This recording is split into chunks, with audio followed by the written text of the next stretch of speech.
cảnh chiêu quê. Trời ơi, mây kìa, mây nó đang tụ tập lượng nước mưa dữ chưa? Thấy mày đang dây chuyện không mọi người? Đây, thấy mày đang dây chuyện không? Mày nó đang dây chuyện nặng triệu luôn. Nó đang dây chuyện.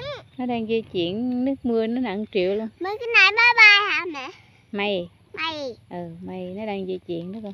Mày nó đang dây chuyện hả mẹ? Nó đang dây chuyện. Đưa mẹ Nó đựng nước mưa. Mẹ cũng luôn. Ở đó đi. Mẹ cũng luôn. Té nè. Té. Con lên được rồi mẹ. Lên gì té giờ lên. Ngồi đàng hoàng cái coi.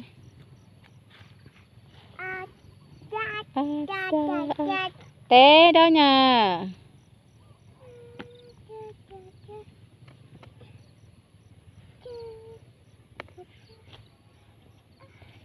Mùa xuân tháng ở quê mình